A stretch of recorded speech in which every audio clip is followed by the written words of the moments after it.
जय हिंद प्यारे विद्यार्थियों। इसके पहले वाले क्लास में ध्यान रखना, हम लोग बहुपद को पूरे तरीके से सॉल्व कर चुके थे और उसके एक एक क्वेश्चन को कितने अच्छे तरीके से हल किए थे ये आप लोग उस क्लास में देख ही चुके हैं। तो एक एक क्वेश्चन को बहुत ही बेहतरीन तरीके से और बहुत बारीक तरीके से हल कर लिए थे हम लोग बहुपद के। आज के क्लास में ध्यान रखना, हम लोग स्टार्ट करने जा रहे हैं तीसरे चैप्टर को, यानी दो चरों वाले रैखिक समीकरण युग्म वाले चैप्टर को हम लोग स्टार्ट करने जा रहे हैं। तो इस चैप्टर के बेसिक्स क्या है, इस चैप्टर की इंपॉर्टेंट चीजें क्या है, पहले आज के क्लास में हम लोग उन चीजों पर डिस्कस करेंगे, उनको एक एक करके देख लेंगे। इसके बाद ध्यान रखना, हम लोग प्रश्नावली के क्वेश्चंस को हल करेंगे। बट ध्यान रखना, ये बेसिक इतना इंपॉर्टेंट होने वाला है कि अगर आप इस बेसिक को नहीं देखेंगे तो आपसे क्वेश्चन हल नहीं होगा, इतना ध्यान रखिएगा। अगर आप इस बेसिक को देख लेते हैं तो आपको ध्यान रखना, क्वेश्चन हल करने वाली वीडियो भी देखने की जरूरत नहीं है, आपसे एक एक क्वेश्चन हल हो जाएगा। इसलिए बेसिक को ध्यान रखना पूरा लास्ट तक और बहुत ही अच्छे तरीके से देखिएगा। शुरू करते हैं हम लोग आज की क्लास को। सबसे पहले बात करते हैं, चैप्टर हमारा क्या है, ध्यान रखना चैप्टर का नाम क्या है, दो चरों वाले रैखिक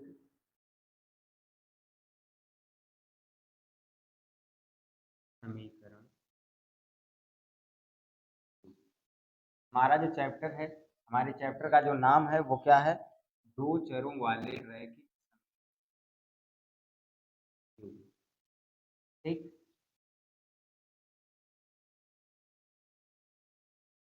अब देखिए, जो दो चरों वाले रैखिक समीकरण युग्म है, इनको क्या कहेंगे। तो सबसे पहले ध्यान रखना, आप चर जानते होंगे, अचर जानते होंगे। तो चर किसे कहते हैं, जिनका मान हमेशा बदलते रहता है उसे हम लोग क्या कहते हैं, चर कहते हैं। जिसका मान कभी नहीं बदलता उसे हम लोग क्या कहते हैं, अचर कहते हैं। 9th में आप लोगों को ये सब चीज पढ़ाई गई होगी, बट अगर आप वहां नहीं पढ़े हैं तो फिर से एक बार देख लीजिएगा। ध्यान रखना, जिनका मान हमेशा बदलता रहता है उसे हम लोग क्या कहते हैं, चर कहते हैं। इसकी बात कर लेते हैं चर की। तो जिसका मान हमेशा बदलता रहता है उसे हम लोग क्या कहेंगे, चर कहेंगे। जैसे एक्स, वाई, जेड, ए, बी, ईटीसी।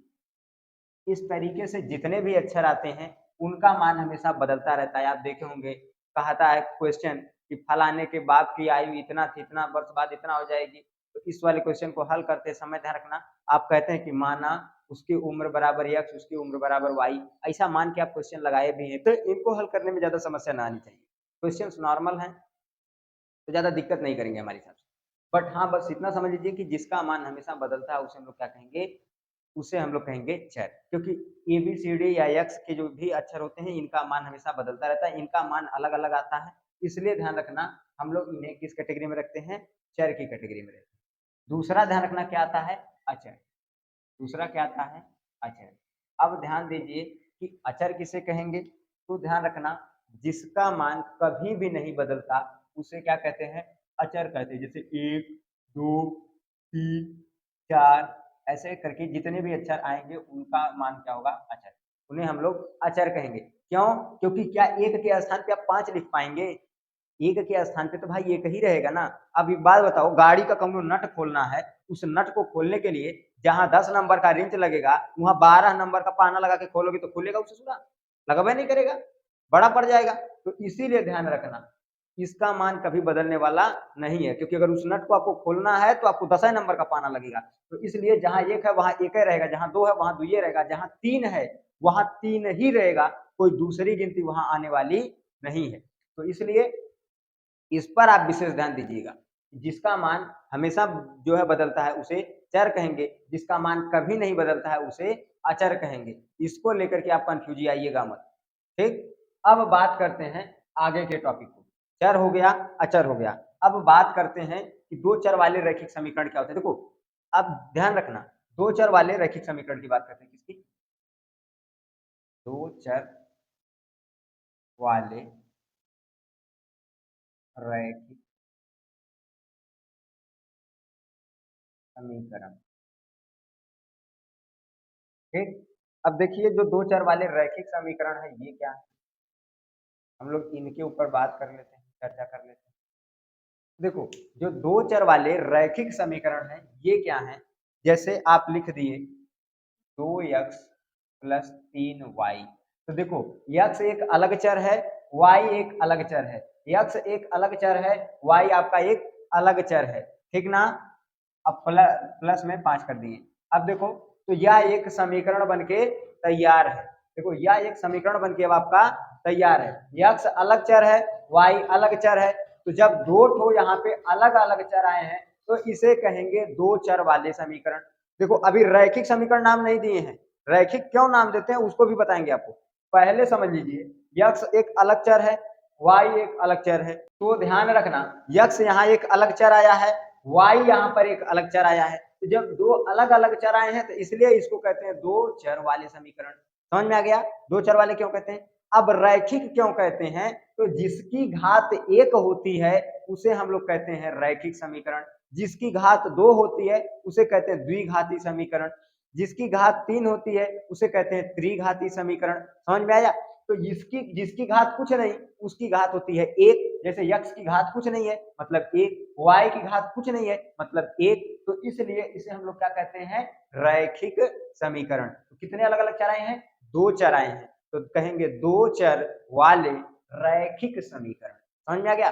तो इसका नाम दो चर वाला रैखिक समीकरण क्यों पड़ा, अब समझ में आ गया होगा, क्योंकि दो अलग अलग चर आए हैं तो इसलिए कहेंगे दो चर वाला समीकरण, और घात एक है इसलिए रैखिक नाम पड़ गया, तो इसलिए इसका नाम रखा गया दो चर वाले रैखिक समीकरण। समझ में आ गया।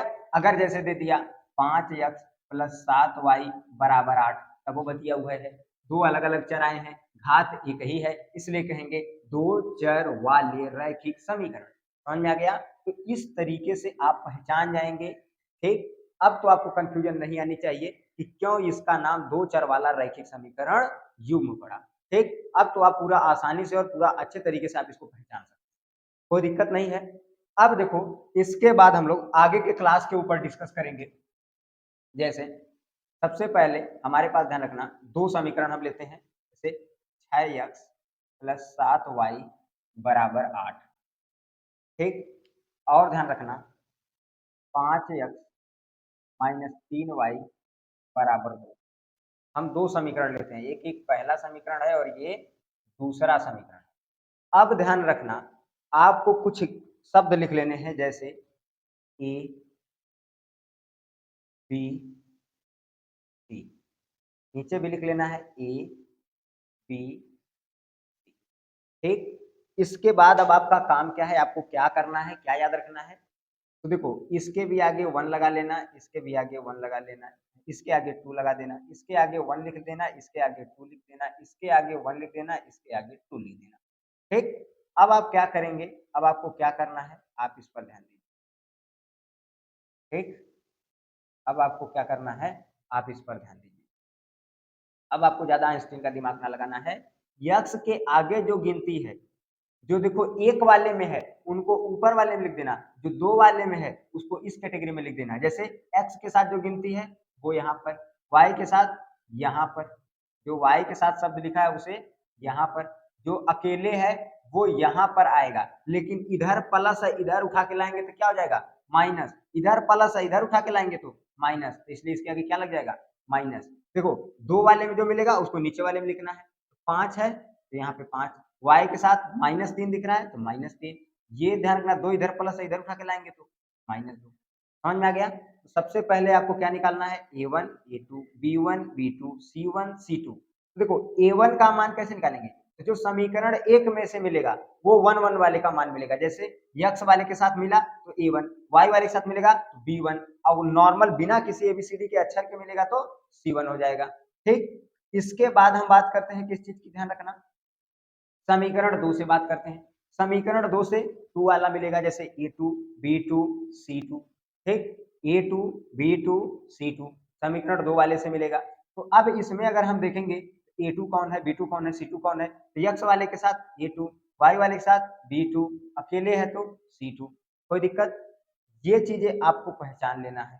ठीक, इतना काम आपको करना है, जब इतना चीज आप पहचानना सीख जाएंगे, इतना करना सीख जाएंगे, तब ध्यान रखना आपसे इसके आगे के जो क्वेश्चंस हैं वो बनेंगे। तो इसमें हम फिर आपको आगे बताएंगे, जैसे a1 बटा a2 बराबर नहीं होगा b1 बटा b2 के, तो इसको क्या कहेंगे तब ये बताएंगे आपको। a1 बटा a2 बराबर है B1/B2 बराबर नहीं है C1/C2, तो इसको क्या कहेंगे? ठीक। और ध्यान रखना A1/A2 बटा B2 बराबर C1/C2, तो इसका यूज क्या होगा? हम इन सभी के यूजेस के ऊपर बात करेंगे, सभी चीजों को देखेंगे। जैसे A1/A2 बराबर नहीं होगा B1/B2, तो इसको नॉर्मल कहते हैं प्रतिच्छेदित रेखाएं। क्या कहते हैं? प्रतिच्छेदित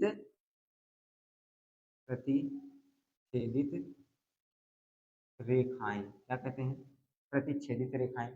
इसको क्या कहते हैं? A1/A2 बराबर B1/B2 बराबर नहीं है C1/C2, तो A1/A2 ध्यान रखना ये हो जाएगा समांतर रेखा। किसमें आएगा?